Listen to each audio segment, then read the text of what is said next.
Recording in 3, 2, and 1. Misfits of science. Misfits of science. Hey, misfits of science.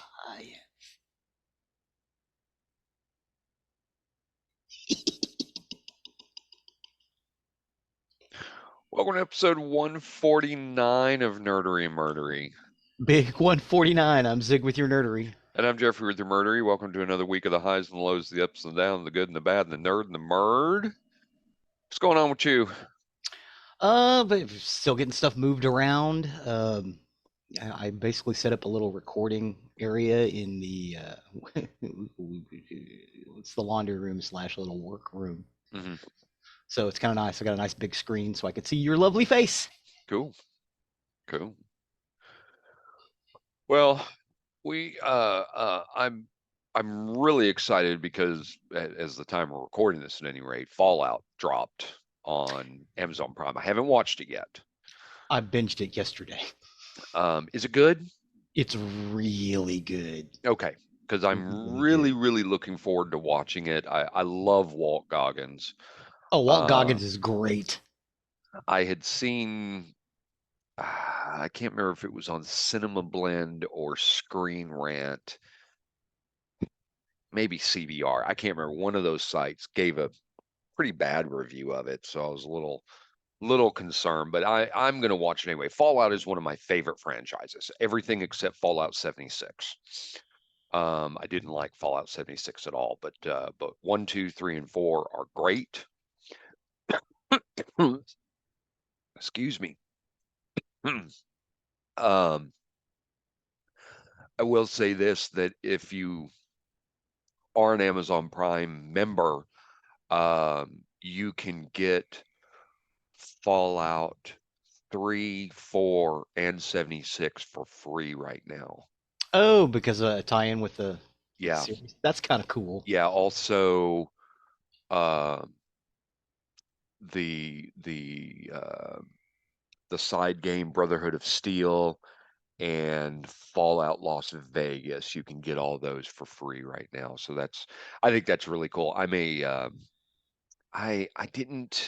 didn't play Fallout Vegas. I may have to get that one and toy around with it for a while because I love the Fallout world. Please tell me the dog is named Dogmeat. The dog is named Dogmeat, Outstanding. Good. and he is almost immortal. Yeah, that's how he is in the game. So, um, that's great. I can't wait to start watching it. But the reason I haven't started right into Fallout is we have been watching every night Resident Alien. Resident Alien is exceptional. That show is phenomenal. It's so funny. Alan Tudyk is just brilliant in it. It's on Netflix, about an alien who crashes on Earth, and he's able to morph himself into looking human because as his in his alien form is very not human. No. Um, but it's brilliant. It's in a small town in Colorado. All the Yes, and he characters is, in it are great. and he is the coroner in this town. He's the town doctor. Oh yeah, that's right. He Yeah. also the coroner. Yes. He's not the He, coroner. He's not the coroner at first, and then he stops being the doctor for a while, and then he becomes the doctor again and the coroner. But yeah, he learns all of his physician techniques by watching YouTube videos uh-huh, and because he reading. knows nothing of human anatomy. No, he knows nothing, and he learns it all that way, and oftentimes he learns it just before he sees a case, which is very funny. But he's looking for parts of his ship to repair everything, and it's just, oh my God, it's so brilliant, so funny, so funny. Um, we're I think we're closing in on the end of season 2, and season 3 just recently started. Hmm. I believe. I don't know if all the episodes came out at once. Or I don't know. We'll get to that, but I love it. I love the fact that Nathan Fillion is a guest star Hmm. in season 2 as an octopus. Uh, so funny. God, watch Resident Alien if you haven't already watched it. It's absolutely brilliant. So funny. I mean, laugh out loud funny. So anyway, that's all I had with that. So Zig, I'll let you step over on the nerdery side of the house. Excellent. Today we're going to talk about three little known sci fi TV shows. All right. The first one is Misfits of Science. And I vaguely remember this. I know I watched it, but I only vaguely remember it. Yeah, I watched the crap out of it, and I was like, oh my god, this is a really cool science fiction show. I hope it lasts. It didn't. No, it You know, did not. back in the 80s. Matter of fact, all three of these series they did not last. Either they didn't get the ratings, or they were too expensive to make. One of them was actually quite popular. Um, well, I say in the 80s. I think it's actually 1979 when the second one did. Anyway, we'll start with Misfits of Science. Misfits of Science is an American science fiction comedy drama television series created by James D. Perriott that aired on NBC from October 4th, 1985 to February 21st, 1986. The series featured superpowered humans and their madcap adventures. The team is formed by Dr. Billy Hayes, a research scientist at the Humanityne Institute who specializes in human anomalies. He works with shrinking Dr. Elvin L. Lincoln, and together they recruit electrically powered Johnny Bukowski, a rock and roll musician, and Gloria Danello, a telekinetic teenager. Telekinetic teenager. Yeah, that's still hard to say. A double-length TV pilot and 15 additional episodes were produced. However, one episode did not air before the show was canceled due to low ratings.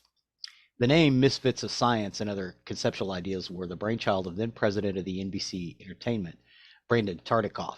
He explained to the series, "We'll rely on the National Enquirer for story ideas. It's loosely inspired by the dynamics we saw in Ghostbusters, sort of a kickback Friday type of show." The ninth episode was the first paid writing job for Tim Kring, who later originated and produced the thematically similar Heroes in 2006. The main title sequence and its theme song were unusual for TV shows of the era. Donald Todd, head writer and story editor, described them as follows. The main titles are fun. It's really forward looking. Jim was forward looking in many ways, and we fought a lot about that. But it starts off with Bobby Short doing the theme, and then there's the kicking over of the TV and into a more contemporary version of the theme. He was trying to say, we're not doing that show, we're doing this show, and it's more hip. And I remember the people at Universal going, why don't you do it without the TV? We don't like the TV. And I don't think they gave him the budget for it. I think we had to find it ourselves. It's a really cheap thing. It's just a guy playing piano and then a foot kicking over a TV.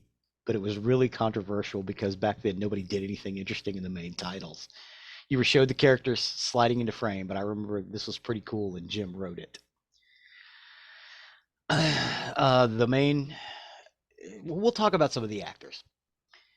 Dean Paul Martin Jr., born Dino Paul Crescetti Jr., November 17th, 1951 to March 21st, 1987, was an American pop singer and film and television actor, a member of the California Air National Guard.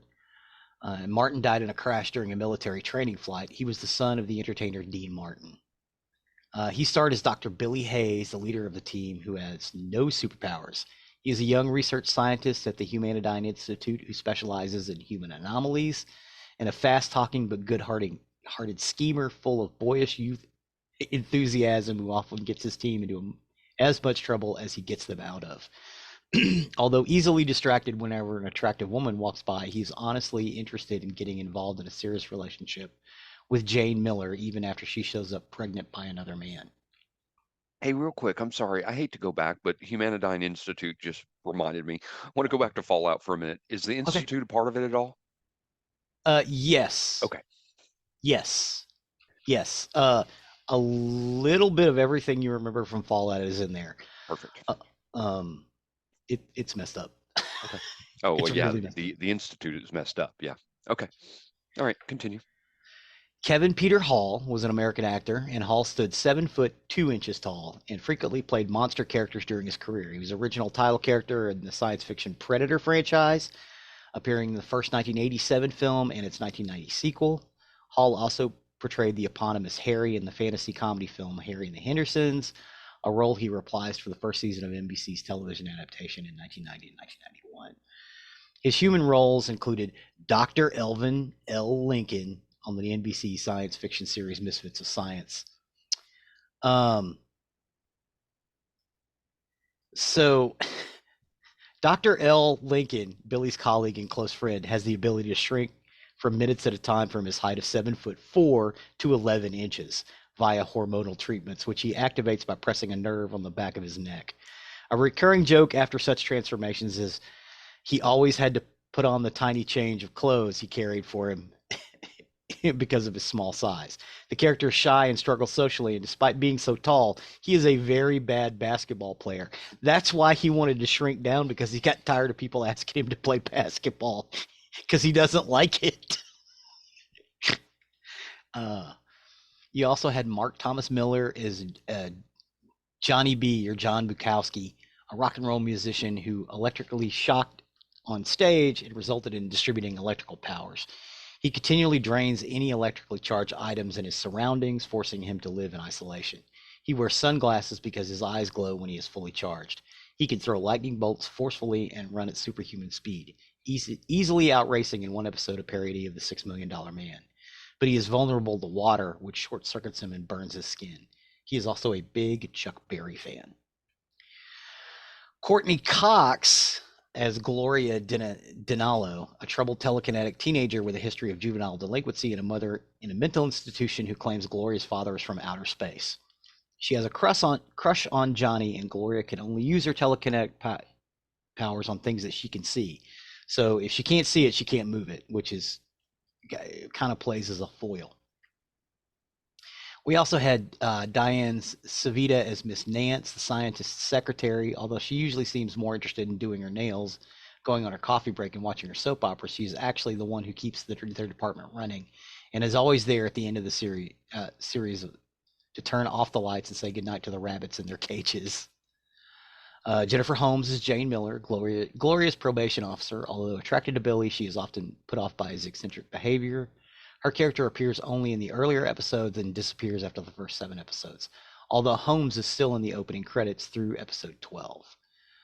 We had Max Wright playing Dick Stetmeyer, the uptight director of Humanityne Institute, and unlike the other members of the cast, he isn't actually considered to be one of the misfits.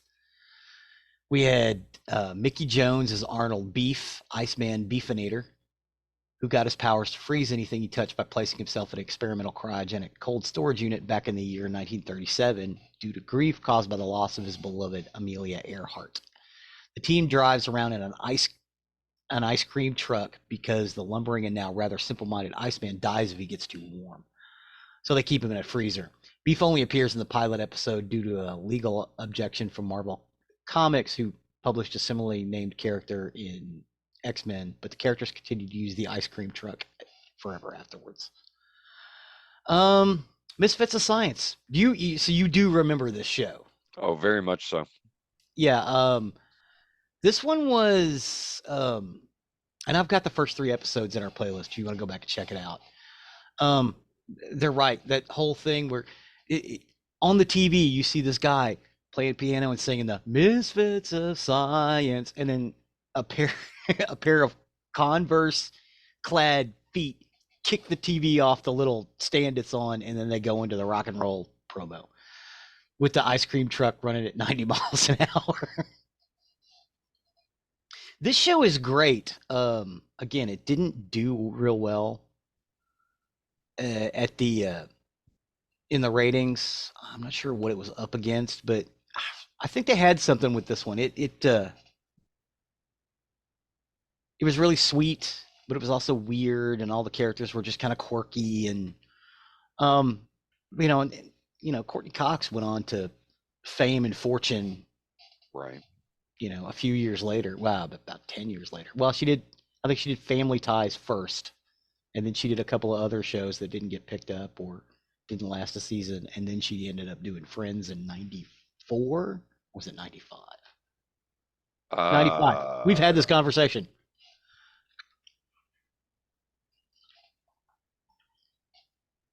wondering what it was up against. I wonder what night it was on. I mean, it was NBC Yeah. in the 80s, and I mean they had their Thursday night was their big night. Yeah, I don't think this was a Thursday night show. I think this was like a Friday night show. Well, that would possibly be why it failed. Friday was kind of a failure for Yeah. a lot of shows in the 80s. But it I was don't it know. was one of those ones that all the geek guys really really enjoyed it. I'm just looking to see if it tells when it ran. October 4th, 1985 to February 21st. October. It was a Friday. Yeah, Yeah, Friday night. I wonder what it was up against. nothing. Oh yeah, it was just It's just Friday night. It's just a Friday night Friday thing. Night Death. Yep. Um, it did play pretty good in France and Germany. In France, the series is known as Superminds, and Germany is the specialists on the way, only in German. In Brazil is Short Circuit, and in Mexico, Colombia, Peru, and rest of Latin America as the Rebel Scientists. It was released as a 5 disc DVD box set in Germany because I really really enjoyed it. Um, but it did not do well here. It just it didn't play here, and it's really sad because the show itself is pretty funny. It's unusual, and the cast was good. We're fine. The next show in our list is Cliffhangers. Cliffhangers is an American drama television series that aired on NBC from February 27th to May 1st, 1979. It had attempted to revive the genre of movie serials in a television format. Each hour-long episode was divided into three 20-minute segments. A mystery, Stop Susan Williams, a science fiction western hybrid called The Secret Empire, and a horror story called The Curse of Dracula. Do you remember Cliffhangers at all? It it sounds familiar, but I don't remember this one. So, Stop Susan Williams was a takeoff of the old serial, The Perils of Pauline. It starred Susan Anton as a globe-trotting newspaper photographer, Susan Williams, who is investigating the mysterious deaths of her brother, Alan, and stumbles across a vast international conspiracy. The Secret Empire, which was a pastiche of the Gene Autry movie, the serial The Phantom Empire, detailing the 1880s Wild West adventures of Marshal Jim Donner, played by Jeffrey Scott, who stumbles upon the futuristic underground city of Chimera, which is run by aliens. Scenes on the surface were sepia toned, so it was had an old west feel to it. But when they went into the underground city, they were in full color. So they stood in stark contrast. And finally, the Curse of Dracula revolved around a young woman's quest to avenge her mother against Count Dracula, played by Michael Nouri, who is living undercover as a college teacher in San Francisco. To add the in progress feelings of the proceedings, all three series started with a different chapter number. Although this was the first broadcast for all of them, Stop Susan Williams began at chapter 2, The Secret Empire started with chapter 3, and The Curse of Dracula started with chapter 4. Cliffhangers was an expensive production due to 3 simultaneously production units being required. The hope was that if one of the serials caught on, it could be spun off into its own series. However, the show aired opposite Happy Days and Laverne and Shirley. Death. Yeah, the number 1 and number 2 most popular shows in television at the time. The show was canceled after only 10 episodes had aired, by which point only The Curse of Dracula had reached its conclusion.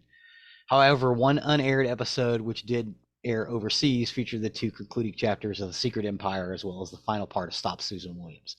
American viewers later got a chance to see the concluding part of Stop Susan Williams when its 11 installments were re-edited into a single 2-hour television movie, The Girl Who Saved the World. Curse of Dracula was also re-edited into 2 television movies, Dracula 79 and World of Dracula. Now, Stop Susan Williams starred Susan Anton as Susan Williams, Ray Walston as Bob Richards, Marge Doucet as Jennifer Selden, Michael Swan as Jack Schoengarth, and Albert Paulson as Anthony Corp. The Secret Empire starred Jeffrey Scott as Marshal Jim Downer, Carlene Watkins as Millie Thomas, David Uptoshu as Hathor, and Mark Leonard as the Emperor Thorval. Diana Markov as Princess Tara. The Curse of Dracula was Michael Nouri as Count Dracula, Carol Baxter as Mary Gibbons, Stephen Johnson as Kurt Von Helsing, Beverly Bainfield as Christine, and Louise Sorel as Amanda Gibbons, episodes 5 through 10. I have included 3 episodes of cliffhangers in our YouTube playlist so you guys can see what I'm talking about. Unfortunately, the quality's not really there, and I'm sorry about that. I tried to find the best stuff I could. The episodes of Misfits of Science I included are great. I think I did 1, 2, 3, and number 16, which is the last episode. They look fine. You can watch them on YouTube, no problem. The cliffhangers stuff is it's not good quality. It's not unwatchable, but you will definitely notice a difference in quality. The sepia tone does not translate very well. It just looks kind of hokey. Not that the effect itself was bad originally. It doesn't translate well, from television to videotape back to, YouTube. But I did include, I'm sorry, I included 4 episodes of Cliffhangers, so you guys can check that out. It really was an interesting idea, and I wish they'd have given it a little more time. At least, like, the Dracula one was hugely popular. Everybody tuned into that one. My favorite was The Secret Empire. Mark Leonard basically plays Sarek. Mm-hmm. He's a little more emotional, but he's basically playing Sarek, and it's just really cool, the idea. Brilliant. The next series. Before you go on to that, you had touched on something. I was just something interesting I saw just the other day that I didn't know about. You were talking about Happy Days. This show was opposite Happy Days of Laverne and Shirley. Mm-hmm. Did you know that after the first season of Happy Days, it actually had low ratings, and the producers Gary Marshall. decided, yeah, I don't think it was Gary Marshall that did this. I don't remember Gary Marshall's name being attached to this part of it. But anyway, what was very popular was the Fonz. Yeah. He was a minor character, but he was a fan favorite. And what they decided they were going to do, and they went to Ron Howard, they said they were going to rename the show and focus the show over the Fonz. Mm-hmm. And Ron Howard was like, this is not what I signed up for. I don't want to do this. And they said, well, we're going to do this. So they went to Henry Winkler, who played the Fonz, Mm-hmm. and told him about it. And Henry Pissed Winkler, Henry Winkler off, I'll bet. yes, it did. He said, no. He said, Ron Howard is the reason this show is even here. He's important to the show, and I will not do this if you change it this way. And so then Happy Days became what it was and became a success. Yeah. I Yeah. just found that interesting. They moved the front door of the house. So the front door was actually on the, if you're looking at the house, Mm-hmm. for most of the series, the door was on the right. Mm-hmm. In the first season, it's on the left. Mm. It's on the total opposite side of the house. They also got rid of Chuck. Yes, Chuck, the Richie's brother, who just never got mentioned again. Yeah, well, all he did was eat and play basketball. I know, but it's just weird that the character just went away. Yeah, I think they mention him once or twice in the second season, and don't that's think it. they mention him again. I think after season 1, that's it. He's gone. No more Chuck. Yeah, they don't even mention that they have another child in that family. So I think it's very interesting. So anyway, just something interesting I saw in Happy Days Yes, recently. Happy So, Days. No, that's good. That's good. Hey, man, it's TV stuff. We like TV stuff. Right. That's what we're talking about today. Right. The next one I know you're familiar with. That's The Powers of Matthew Starr. Yep. Watch this. All right. Would you like to speak about this a little bit before I get into some of the show notes and stuff on it? No, go ahead. Okay. It is an American science fiction television series that aired on NBC on Friday evenings from September 17th, 82 until April 8th, 1983. It starred Peter Barton as the title character, the alien prince Matthew Ehawk Starr of the planet Quadrus, who used his powers to fight crime. Also starring were Andy Steele as Pam Elliott, Matthew's girlfriend in Crest Ridge High, and Louis Gossett Jr. as Walt DeHigh Shepard, Matthew's guardian. In 2002, The Powers of Matthew Star was ranked number 22 on the list of TV Guide's 50 worst TV shows of all time. Really?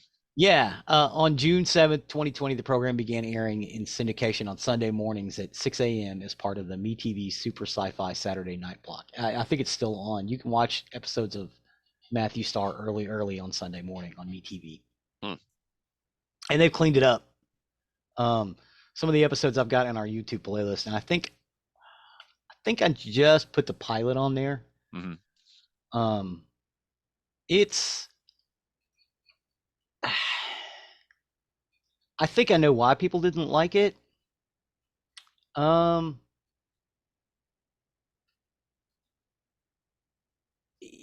it's Peter Barton. He was terrible. Yeah, the acting isn't great in it, but Oh, Lou Gossett is great. he's okay in it. I mean, overall, I don't think this is a show that will hold up or that holds Yeah. up because it really wasn't great. But I had fun with this show. Oh yeah. The This idea behind the show show, is brilliant. well, yes, it was.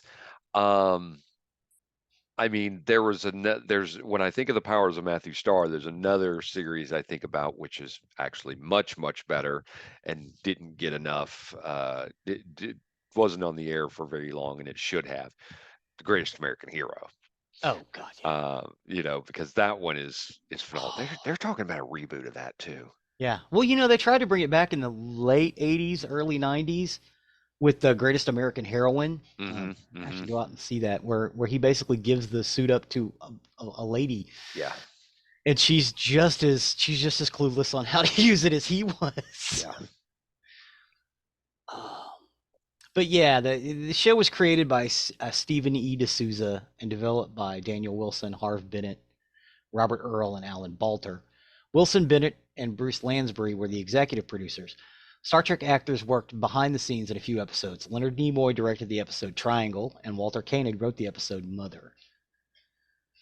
The series underwent numerous title changes during development. These included Star Knight, Star Prince, Night Star, The Power of David Starr, The Power of Daniel Starr, and finally The Powers of Matthew Starr. The original pilot, Star Knight, was to deal with a teenager, David Starr, who lived with the school janitor, Max, Gerald S. O'Loughlin. Max had a secret he was not sharing with David, who had no idea that he and Max were from another planet.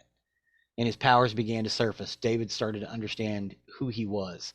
Hot on their trail was the FBI. The original pilot was aired as the last episode of the TV series.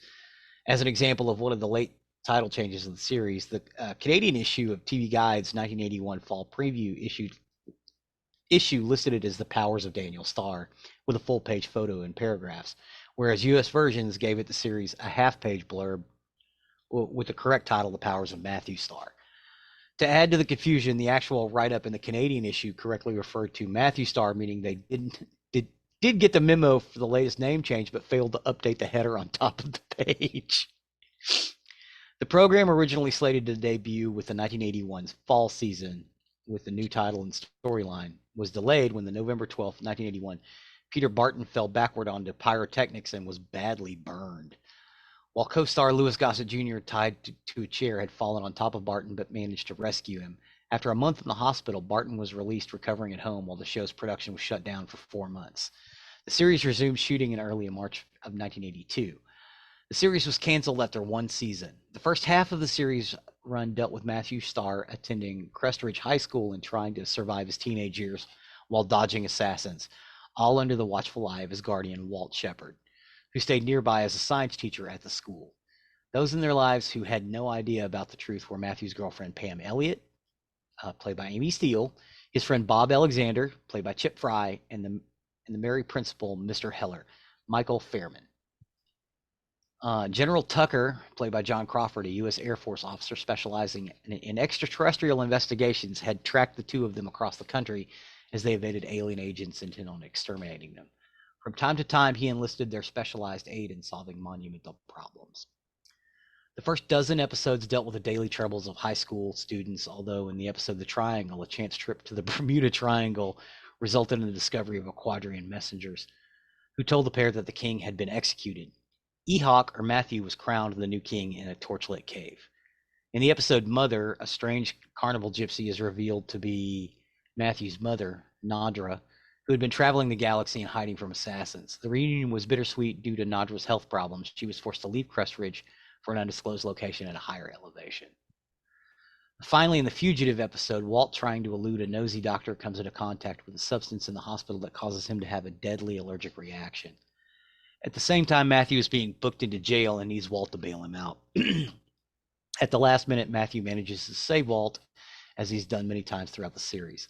Matthew's power during the seasons were mainly telekinetic, being able to move objects with the power of his mind. Hence the title, The Powers of Matthew Starr. This power was illustrated in the opening credits as moving a book back into a slot on a bookshelf. And in episodes, he used telekinesis to manipulate a football and raise rocks that had buried an experimental Air Force flying unit. And then its simulation. The opening title suggests that members of his family had other powers that probably expanded after achieving physical maturity and with practice. But the series took a sudden turn from a dramatic adventure series to a by-the-book adventure series, with Walt and Matthew having to deal with government assignments. Major Wymore, James Karen, replaced General Tucker, John Crawford, and met with the Quadrians in all sorts of strange locations, where he briefed them on the mission. Gone were Pam and Bob and references to the high school. Matthew was being portrayed as older, and not much was said about his true mission, which was returning to Quadris to take back their world from the enemy. Matthew had previously used the nickname Shep for his guardian, but with the sudden format change, Matthew started calling him Walt. In the gap between episodes 12 and 13, Matthew apparently developed or perfected additional powers, including separating his intelligence into an astral simulation of his current appearance that could walk through walls as an astral projection. Another power was transmutation of objects. The name of the marauder species that attacked Quadris is unrevealed. They seem human, but tend to explode when they hit water. These human replicants may just be service drones working for a real enemy, an image of which may have been seen in the first pilot when Matthew was David. While the Marauders would invade Quadris but not Earth, it is not known. However, it may have to do with the powers of the Quadrians as to why the Marauders invaded them. They do seem to have incredible strength. The Marauder in the second pilot, played by Judson Scott, mentions someone named Olin, who gave them chemicals to feel pleasure. The character Olin is never revealed. So, NBC knew this show was in trouble, which is why they had a change about halfway through the run.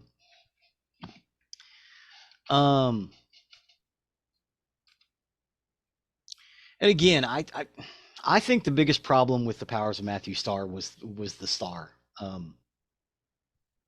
What's his name? I scrolled past it. Peter Barton. Peter Berg. Yeah, I've never seen him in anything else. But him I getting can't think injured. of anything. I can't think of anything I've Yeah, seen him in either. yeah. Louis Gossett's done all kinds of Oh, stuff. sure, sure. And the other cast members, I see them in other stuff too. But I'm gonna be honest. I think Peter Barton was the reason why he was the reason why this show didn't do very well, because he just really was not good. It looked like he was reading. But part of that may have been because he got injured too. He fell on some pyrotechnics and got badly burned. He was still dealing with that when they were filming. But So he really did. he had a few film roles. Doesn't look like anything big. He had guest spots in shows. Looks like he went on to soap operas. Oh, He was on Burke's Law 94 to 95 for 25 episodes. And then the longest run was 97 and 98 on Sunset Beach, which I think was a soap opera for 167 episodes. Yeah, it was a oh soap well. opera. So he did a soap opera. Yeah. Well, at least he found work. Yeah. But yeah, he wasn't good. And I went back and watched it. It's like, oh my god, he's really sucking the air out of this show. Which it's sad, because I think the idea for the show was brilliant. Right. And yeah, Louis Gossett Jr. wasn't the greatest he's ever done, but he wasn't bad. Paul Barton was terrible, which is sad because he really looks the role. You know what I mean? Hmm. He Hmm. looks like he could be an alien with superpowers. So I mean, they cast him correctly for looks, but uh, but yeah, that's about it for three little-known sci-fi shows: Misfits of Science, Cliffhangers, and The Powers of Matthew Starr. Misfits of Science, we've got 4 episodes. We've got the second pilot of The Powers of Matthew Starr, and we've got 3 episodes of Cliffhangers on our YouTube playlist right now. You can go out and check out. Awesome. Awesome. Well, good stuff. Give those a watch. They were all short-lived series, so I Mm-hmm. mean weren't insanely popular, but as Zig said, the ideas behind them were pretty solid. They just may not have been executed very well. Yeah, yeah. They were really good Plus, stuff. put up against shows that they just had no chance against. All three of them were on NBC too. Yeah, yeah. So anyway, so thanks for that. Go give those a watch, see what you think. With that, I will take over on the murdery side of the house. Murder. For today, I got my information off ABC News Australia, The Guardian, Medium, BBC, and Justice for Celeste, and this is the murder of Celeste Manno. Celeste Manno. So, Celeste Manno was born on November 22nd, 1996, in Melbourne, Australia, to parents Tony Manno and Aggie DeMauro. She had an older brother named Alessandro. Growing up, she loved to dance, and she was a popular and well-loved girl. And she was particularly close to her mother, Aggie, so much so that even at age of 23, Aggie would still tuck her daughter into bed every night. In June 2019, Celeste was working in a call center and had worked her way up to being the team leader. One day when at work, she had to escort another employee who she had only known briefly out of the building after he was fired. Celeste had known the worker, but had felt sorry for him. And before they parted, Celeste apologized to the man and extended her hand in order to shake his. But before she could do anything, the man grabbed Celeste and kissed her on the cheek. This would be Celeste's first direct encounter with 35-year-old Louis Nader Sacco. The encounter had left Celeste feeling embarrassed, and that evening she had told her mother about it when she arrived home. Her mother didn't think anything of it and told Celeste that the man had probably had a crush on her. Realizing that her mother was right and that it was nothing more than a harmless crush, Celeste put the awkward incident behind her.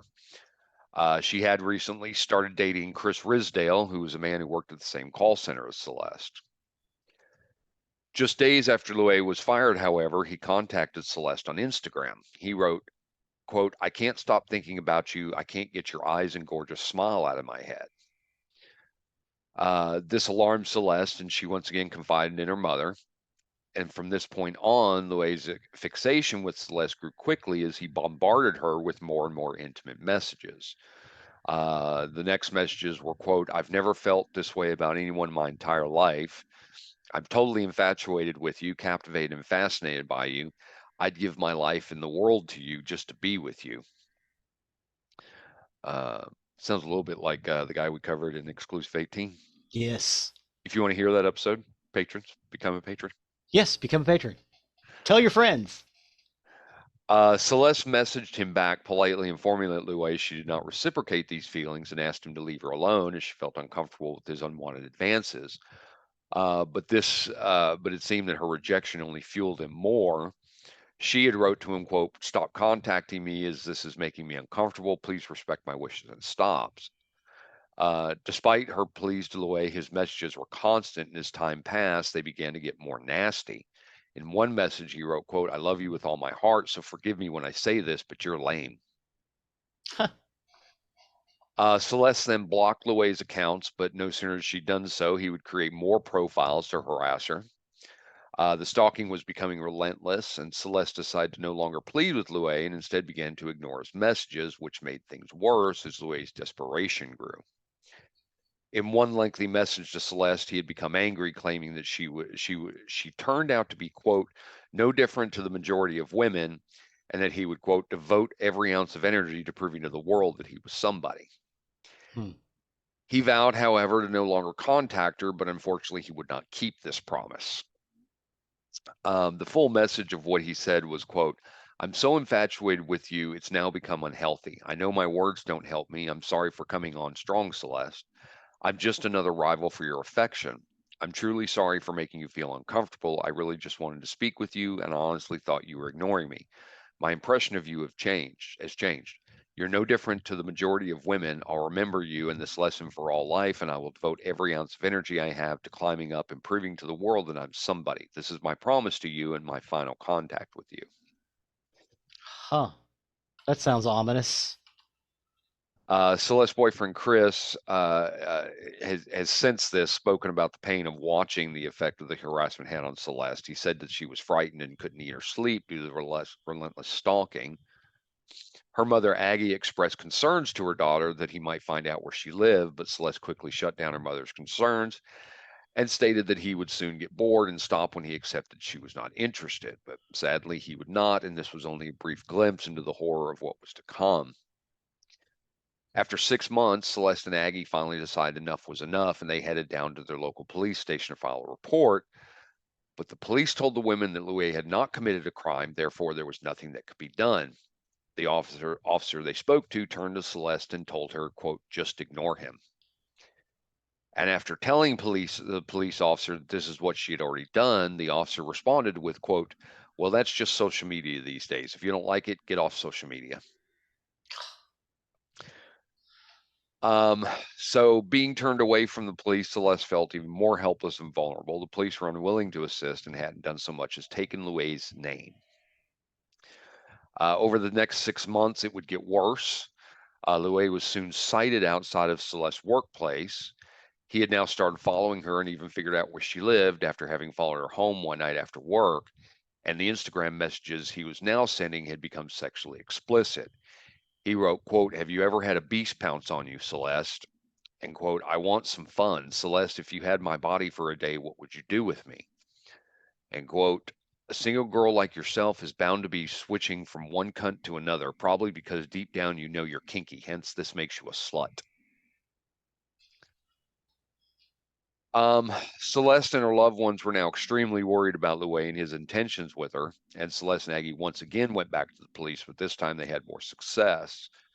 This time the police officer was more than willing to listen, and he took a full statement from Celeste and took down Louis's details. He advised Celeste to get an intervention order immediately, which is like what we have a restraining order. Yeah. Louis was soon served with a personal safety intervention order, which meant that he would be prohibited from contacting Celeste, and if he went against this order, he would be arrested. Aggie, however, was not convinced that her daughter was safe and warned her daughter, quote, this is just a piece of paper, sweetie. Let's remember that. For about a month, it seemed that the intervention order had worked. That was up until a 3-page letter popped up on Celeste's Instagram account, and it was Louis back again. This time, he was pleading with Celeste to stop ruining his life.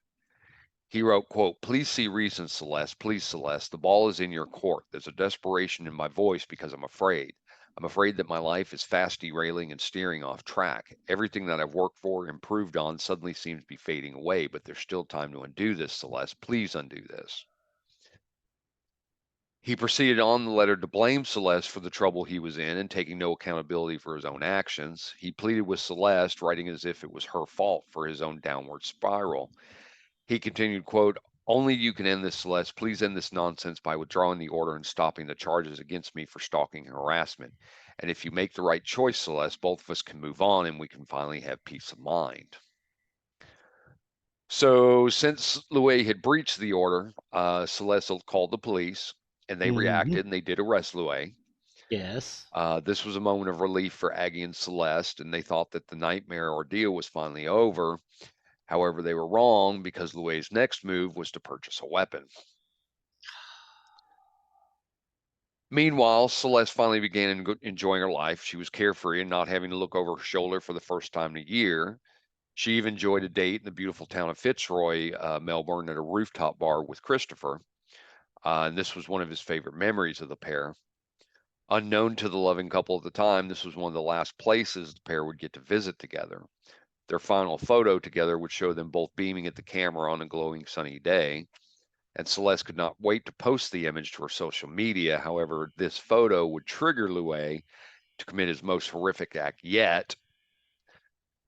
After having been released from police custody, Loewe had once again began stalking Celeste. He was monitoring her posts on social media to work out where she was, what she was up to, and who she was with. And he also staked out her home and discovered which room in the house was hers by watching the windows and activity. On November 16th, 2020, Celeste and Aggie were the only ones home, and it was bedtime. They just said goodnight to each other. The last memory Aggie ever had of her daughter, it was as she stood at Celeste's bedroom and asked her if she wanted the bedroom light on or off. Celeste told her to leave it on, saying she would turn it off herself when she was ready. Just before 4 a.m., armed with a hammer and a large kitchen knife, Loewe smashed through Celeste's bedroom window and violently attacked her. Aggie heard the shattering of glass and the loud commotion. She raced from her bed, screaming Celeste's name as she rushed into her daughter's bedroom. She entered the room and she stood barefoot in glass. And she noticed blood all over her daughter's room. She ran to Celeste, screaming and asking what happened. And as Aggie tried to pull her out of bed, she noticed that Celeste was lifeless and not moving. Outside, security footage showed Loewe fleeing in his car. Aggie did desperately fight to save her daughter's life as she pleaded her daughter not to leave her, but sadly it was too late because Celeste was already dead. The attack took 2.5 minutes. 2.5 minutes. Emergency services quickly arrived to the home, and police informed Aggie that it was now a crime scene. There was a knife that had been found in the bedroom where Celeste had been killed. Officers were alarmed to hear Aggie claim to know who killed her daughter and took Loewe's name. An autopsy report that was later carried out showed Celeste had been stabbed 23 times in the attack. Good God. It had been a strike directly to her heart that had killed her, though. As she lay asleep in her bed, Celeste didn't stand a chance against Loewe. His next move proved how premeditated the murder had been. He drove directly to the police station to hand himself in. He began asking officers to shoot him and blame law enforcement for her murder. Loewe was trying to get away with imprisonment on mental impairment, is what he was doing. Mm-hmm. Aggie then quickly began to learn the law so she could be prepared for what was coming. And the more she learned about the justice system, however, the angrier she became. The case was in and out of court for the next 3 years until Loewe finally pleaded guilty to murdering Celeste, but only after failing to convince psychiatrists that he was mentally ill. In court, Loewe was forced to look at a glowing orb, which was made from Celeste's ashes, as he sat through his sentencing. And all the while, Aggie shouted to him, "She's dead, she's dead, go have a look. You know what happened, it's your fault." Loewe, who's now 39 years old, he tried averting his gaze from the glowing blue statue, which was placed next to Aggie as she spoke about her daughter in the court. The outcome of the sentencing was just more heartache for the first Celeste family, as they learned that Loewe would only be sentenced for 30 years. Justice Dixon told the court that the case did not warrant life imprisonment because Loewe had been diagnosed with extreme personality disorder, which caused significant impairment of his mental functioning at the time of the offense. Loewe showed no emotion during the sentencing, expressed no remorse. Excuse me. Later, Aggie spoke outside the Victorian Supreme Court, surrounded by Celeste's father and brother, and said, quote, "We were forced to trust the system that we lost faith in 3 years ago. It failed Celeste then, it failed her now. It's outrageous, absolutely unbelievable that the court decided to grant him mercy, even though he showed Celeste none." Outside of court, Aggie said law reform on stalking promised to her after Celeste's death had yet to be implemented. She said, quote, "I've had 3.5 years of endless meetings. When these people met with me, they made promises, commitments. They wanted to start the Victorian Law Reform Commission report into stalking laws. The VLRC report was tabled well over a year ago. I waited and waited until I could wait no longer.